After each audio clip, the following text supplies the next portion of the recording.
Welcome to AI Unfiltered, the show that cuts through the hype and brings you the authentic side of artificial intelligence. I'm your host, Mark Smith, and in each episode, I sit down one-on-one with AI innovators and industry leaders from around the world. Together, we explore real-world AI applications, share practical insights, and discuss how businesses are implementing responsible, ethical, and trustworthy AI. Let's dive into the conversation and see how AI can transform your business today.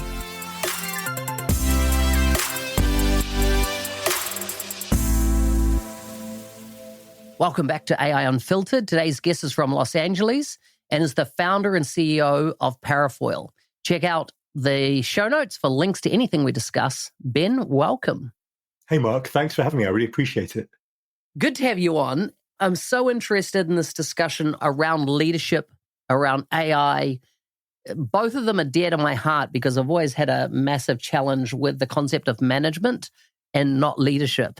And the massive difference, and even one word that I've been pondering in the last 2 weeks, is the wisdom of leadership or wisdom in leadership, which is a term that I haven't heard for years, but it's just cropping up. I'm indexing on it, which is, and I don't even know that I can really define what wisdom is, but I definitely know it's a lot more than what I've experienced a lot of my career as in the management scenario. But before we kick off, food, family, and fun, what do they mean to you when you're not working?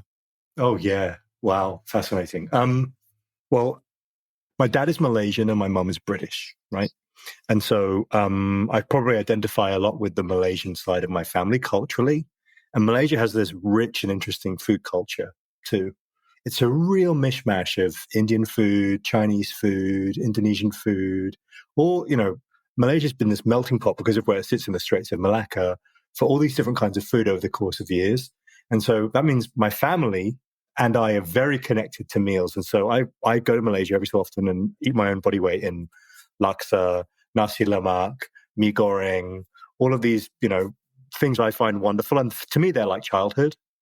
But I know to a lot of people, they're just kind of like fun foods to go and eat. So that is definitely a big part of my life. And so as a result, food has become a big part of my life. So I love to cook. I love to eat. Oh, nice. And family is also really important in that because I think eating together is something I did from a really early age. And it really matters to me to be able to find people I care about. Even having moved from London to Los Angeles, it's a great way to find my chosen family here and to be able to go and spend time with them and eat together. When I'm not spending time with other people, I am pursuing the very solitary activity of photography, which nice. I love doing. That is my fun outside of work.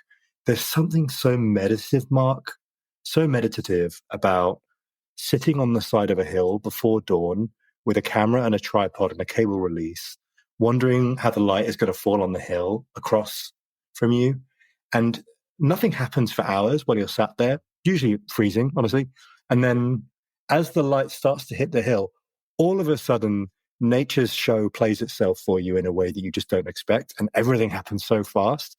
And you're watching the light cascade across whatever hill you've chosen, whatever landscape you've chosen, whatever bridge you've chosen. And it moves slowly and then incredibly fast. And it's so entertaining to me. Every time that happens, the day presents itself to me and I try and capture as much of it as I can and then take it home and pour over the things that I found. So I love doing that. Photography is one of my true loves, and I do it outside of work whenever I can, which is not as often as I would like. But, one day I'm sure there will be more photography in my life. Yeah. It is amazing. I just happen to live in such a beautiful place that I get to go out the front of my house and do that across a farm valley out to the ocean, Pacific Ocean. And so it just the magic, right, of a dawn.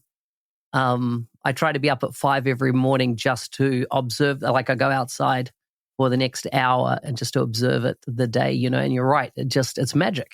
Absolutely magic. Good for you, man, for getting up at 5 a.m. I mean, I aim to do that. I'm probably more of a 6 a.m. person, but I have had jet lag recently. And so getting up at 5 a.m. has happened very naturally to me.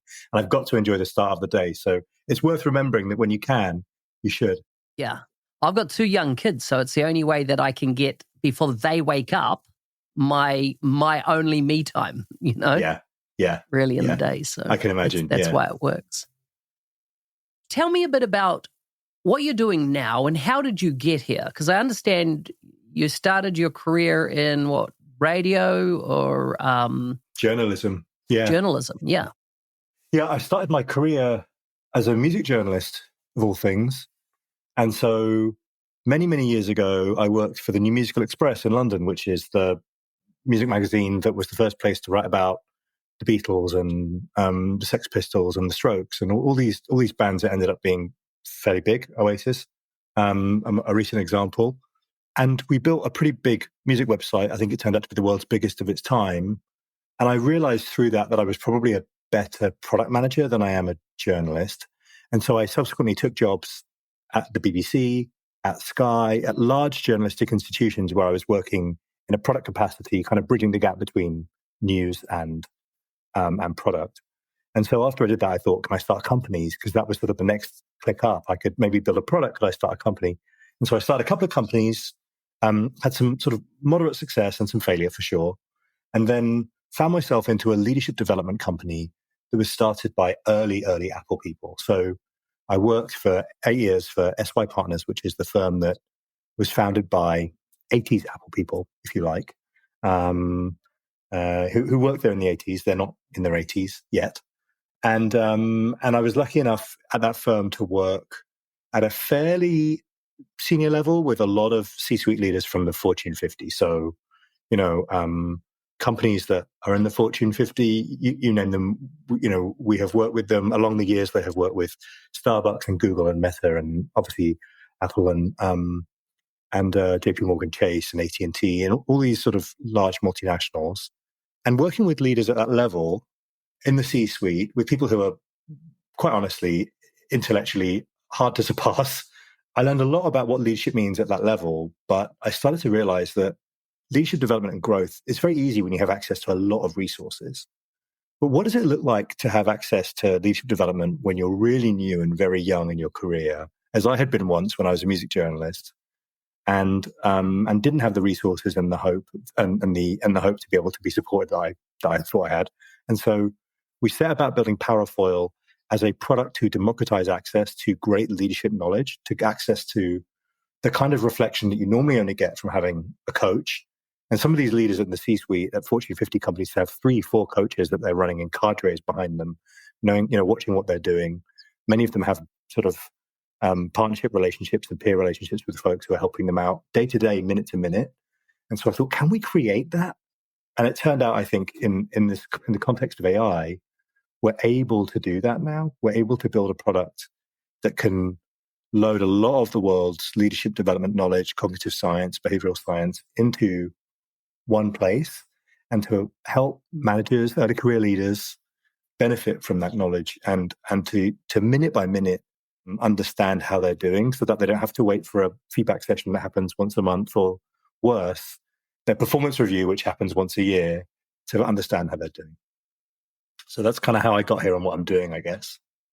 So this is amazing because I assume you need to ingest a lot of data from that individual, or particularly their sphere of influence activity, to be able to identify those career-limiting move conversations, those, almost like missed opportunities. You had the ability as a leader to really impart something to that individual, but you were so busy, you moved on and you lost that opportunity. Like, how does it all come together in technology?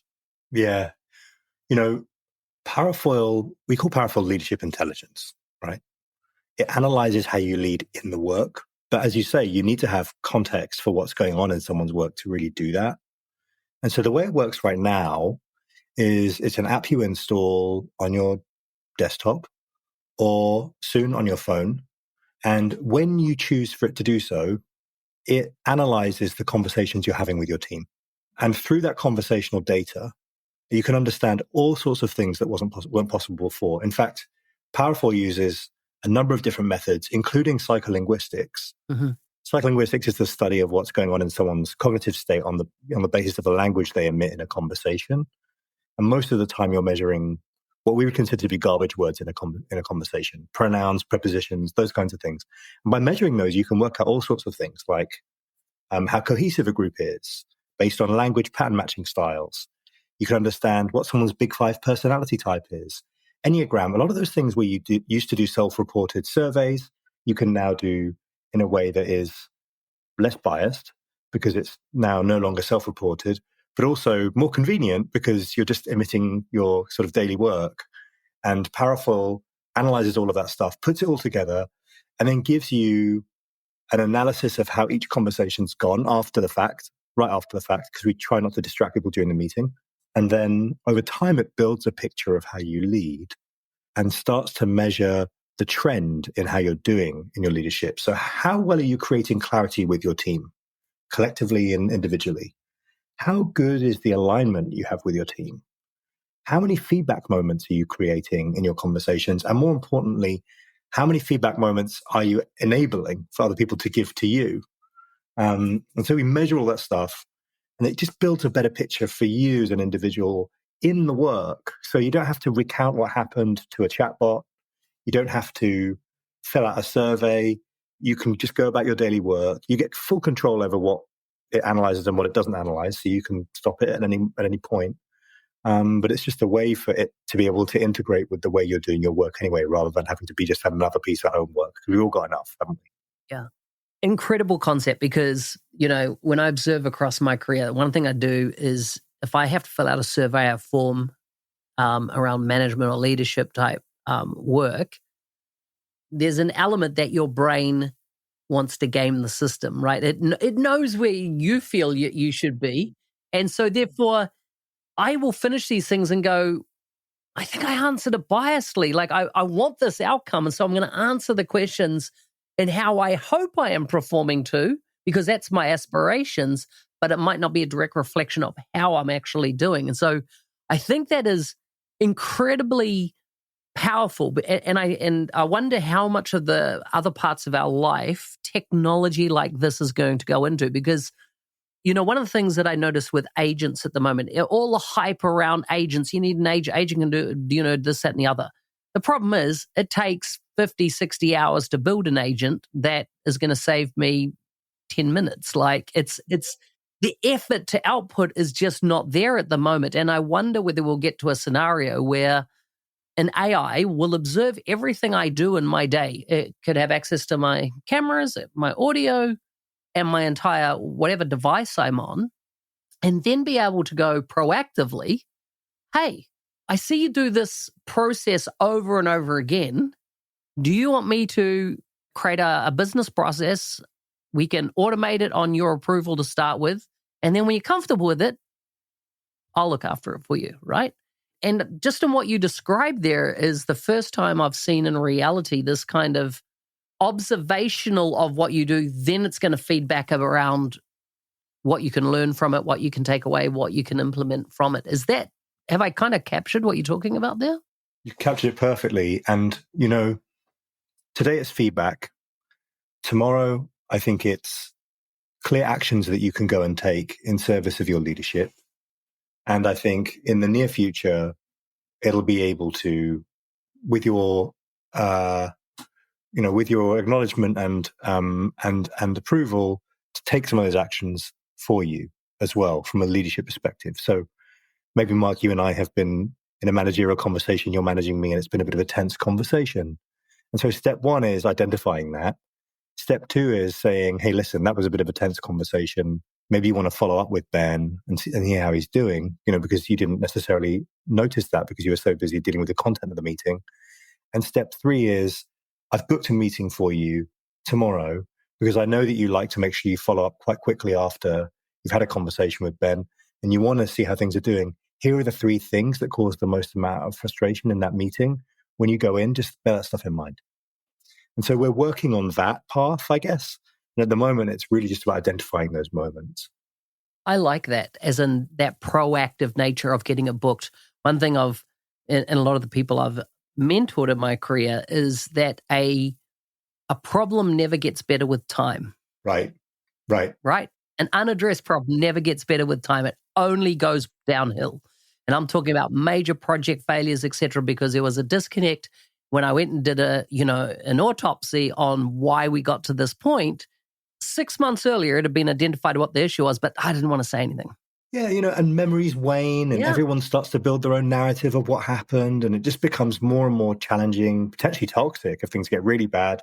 And that can turn into contempt if it really is left alone. And so that's, as we know from all relationships, but particularly projects and work, you need to move on that stuff faster than you would otherwise, I think, in order to be able to correct the record.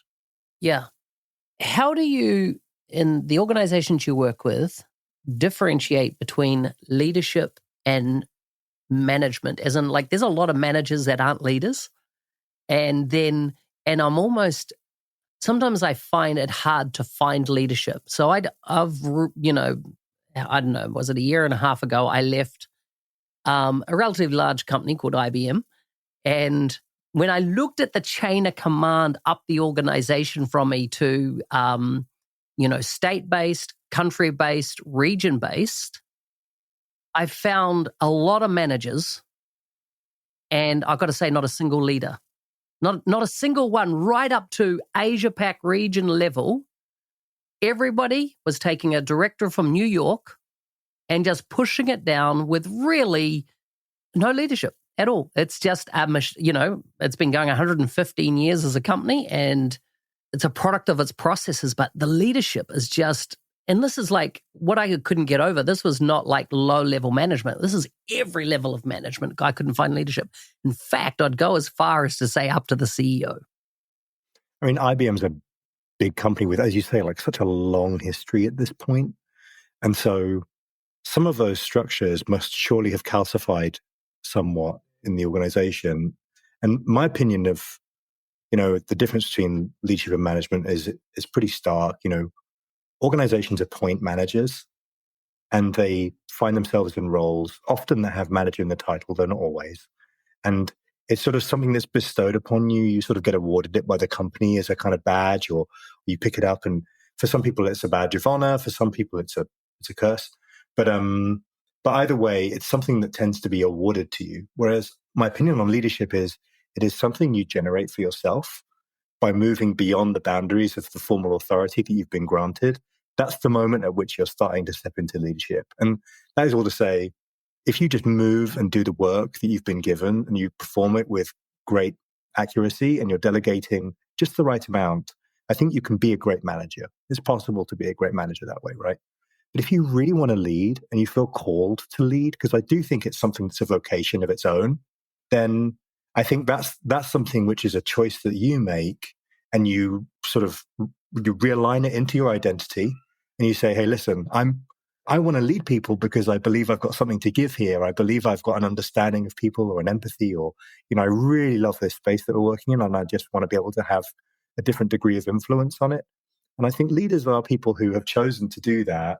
And so sometimes in whole organizations, to your point, you don't encounter them because what matters is quarterly targets, very tactical work. It's not about thinking strategically. It's not about moving beyond the formal boundaries of your own control.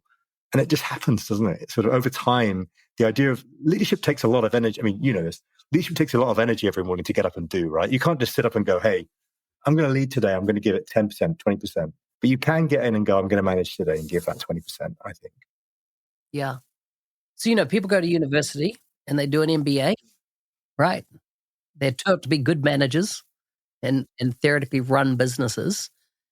Do we see the leadership courses and when someone identifies in themselves perhaps that they are a leader, what are the opportunities for that person to go, you know what, let's say I've got a deep technical skill, I might have a deep financial literacy that I can apply to business, it might be in human resources, but I've identified that I'm a leader, and how do I build that muscle apart from the other skills that I might have been hired on, etc.? But I want to build my leadership capability.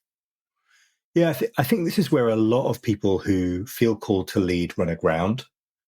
Because if you've been very academically gifted, you did well at school, you've learned fantastic things technically about the discipline you're working at, perhaps you're an amazing software engineer or a wonderful designer, or maybe just a fantastic writer and you were doing really great in the marketing team.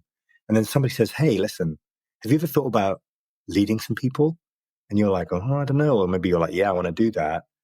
But, most people's approach when they want to kind of grow is to read more books, go and watch more, watch more material on it. I think you can learn a lot about the knowledge and the information behind leadership that way. But my opinion, and this may be an unpopular opinion, so please disagree with me if you feel that way, Mark, is that leadership can only really be learned through praxis. It can only really be learned through the doing of the do, rather than necessarily through just purely the academic sort of reading of books. And so until you start to step forward and say, hey, listen, from today, I'm going to try something that feels like a leadership behavior, then I don't know whether you can ever really start to practice leadership in that way. I don't know how that resonates with you. What do you think? No, it does. Like there's a book on my shelf here. The book is called Radical Candor.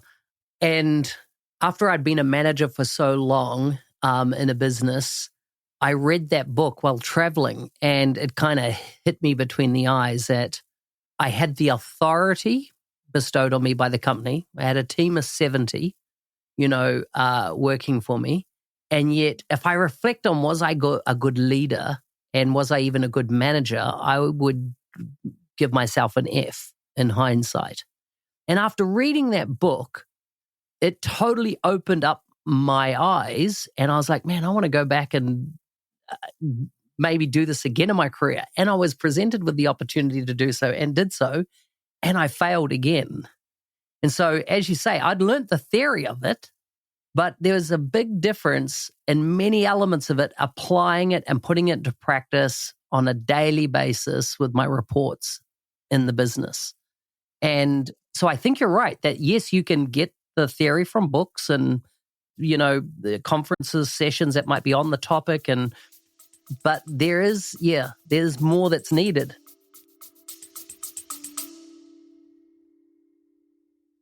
Rolling out Microsoft 365 Copilot licenses isn't enough. You need an adoption plan to get people using it well. In our new book, published by Microsoft, we offer a practical guide to successful Copilot adoption. Many leaders believe in the why of Copilot and AI, but they need guidance on how, from practical frameworks to enabling champions and measuring impact. Get your copy of Microsoft 365 Copilot Adoption now from Amazon or find a link in the show notes. Yeah, I mean, first of all, I think you might be giving yourself short shrift there by giving yourself an F, because I think just the fact that you're being this self-aware about it probably means that you probably get a better grade than that. But I understand the point you're making. I imagine you were not a bad leader at all. I think it has to be something that you are able to find the space to practice in, and you have to feel like you can apply yourself. The tricky thing about that is, most people who are called to lead are installed in jobs and then find themselves to be accidental, right? In fact, there was a survey done by the British Institute of Chartered Managers, and they found that 82% of managers consider themselves to be accidental, which means they just arrived here. They don't know how they're here. And so how do you find your own leadership identity when you consider yourself to be an accidental manager? You're not even necessarily somebody who anyone said, hey, listen, I really believe in your leadership potential. I'm going to find a way to support you. That's not what's happening. These people are sort of just put into a role and really struggling. And I think it's reasonable that a third of leaders flame out within the first year as a result of that kind of work. So the opportunity there is, how do we support people better to get from a place where most people get promoted into their first leadership role when they're in their late 20s, maybe early 30s, to the massive delta that exists where they don't really generally get support until their early 40s. How do we help people much, much earlier in their career? And, this shouldn't be about age. Anybody can find their way into those things at any point. But how do we help people earlier in their career and not have a 10-year delta between when you arrive at the idea of leadership and when you actually need to start feeling like you're supported and you have the tools and you know what needs to happen and you can start to really feel like you can thrive in that environment?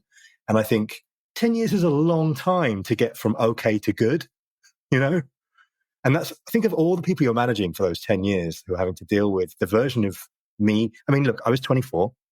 I was one of those people who massively over-delegated or was so lean back, like I just didn't I just did it all myself and didn't delegate anything.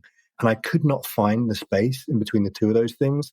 And what I really needed to understand was some apprenticeship, so there was someone to shadow in terms of the role that I was doing, and also some reflection. I needed to know to ask for feedback, but the idea of asking for feedback didn't actually occur to me until 4 years after I had been leading people.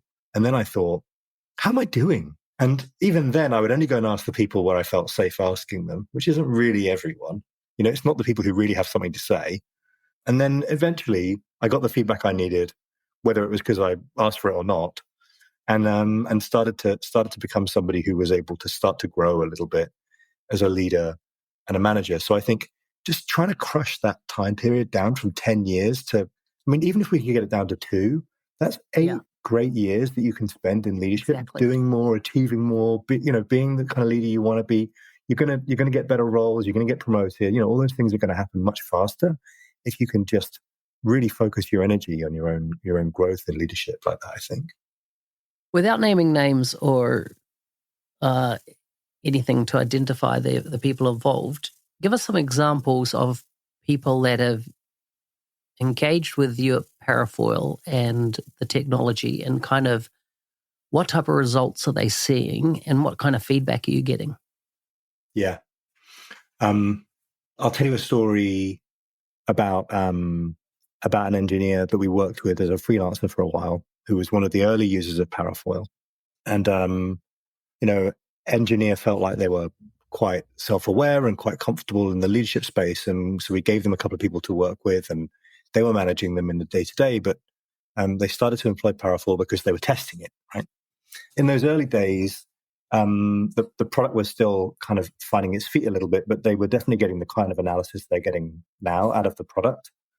And it was telling them consistently that their leadership style was quite transactional. And as somebody who self-identifies as a leader, you very rarely want to hear that unless you're in the newsroom, in the battlefield. There are areas where transactional is good, and there are areas where it's not, right? And so this engineering leader really struggled with it because they felt like they self-identified with this idea of being a much more democratic leader. But I don't think they realized, and we all suspected, that their language style, particularly in their communication style, was a little bit more tactical, transactional. You do this, I'll do this, that kind of thing.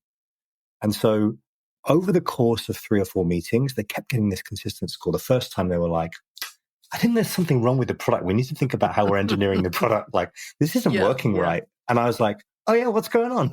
And so we would chat about that for a minute, and we'd look at the heuristics, and we'd spend time with the data scientists and be like, is this wrong? I'd be like, everything looks right on paper. Let's give it another go. So then he'd come back a couple of days later and be like, I'm still getting this score. And I'd be like, that's so interesting, isn't it?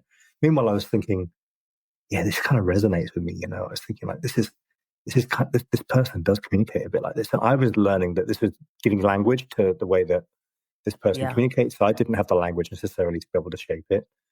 And he was learning as well that maybe there was a chance that he was potentially transactional. But it was on the 3rd attempt, when he did a 3rd meeting, obviously, and it was still landing in that transactional zone, that he came back to me and was like, I am, aren't I? I'm one of those communicators who communicates in a transactional way. And I said, I think it's possible. Maybe there's some investigation to go and do there. And he did. And his communication style really shifted over the course of the next 2 to 3 weeks. He really started to become the kind of leader he wanted to be. And that was great for the team. It was great for him. So that's one example of somebody who really early on had done that. And since then, we've been able to do that with leaders who work in all sorts of companies and startups in Silicon Valley. So there's a whole bunch of different tech companies that are now using Parafoil in that context. And those people are engineering managers, product managers, design managers, marketing leaders, most of them early career, because I think Parafoil works best when it's working with folks at that space. But yeah, it's been the kind of tool that's shaping those kinds of reflections for people, which I think is really cool to see, Very cool. Very cool. My final question is this tool for, folks that have got deep pockets and, just the Fortune, 50, 100, that type of thing? Or, and is it something that you can engage with you as a company or just as an individual that wants to? Yeah. Yeah. As you can access it as an individual. At the moment, it's $59 a month, 59 USD a month, or $599 a year. We've got an introductory offer on at the moment, which brings it down to about $34.50 US a month, which is, I think, pretty affordable. Totally reasonable for the value that you've described. Right. Most individuals use their learning and development stipend. So IBM, for example, had an L&D stipend. For most companies at the kind of in tech, it's somewhere between 1,000 and, I mean, Google says very generous, but it usually covers the annual fee of Parafoil pretty nicely. If anybody's running into trouble with their enterprise and using it, then we also have an enterprise. So the enterprise can access it. There's a very limited view that the enterprise actually sees in terms of what's going on in Parafoil. They understand with no individual data what leadership styles people are using across the board empirically, or how often Parafoil is being used empirically, but nothing individual. Yeah. Amazing. Ben, such an intriguing conversation. Thank you so much for coming on the show. Thanks so much for having me, Mark. I really enjoyed it. You've been listening to AI Unfiltered with me, Mark Smith. If you enjoyed this episode and want to share a little kindness, please leave a review. To learn more or connect with today's guest, check out the show notes. Thank you for tuning in. I'll see you next time, where we'll continue to uncover AI's true potential, one conversation at a time.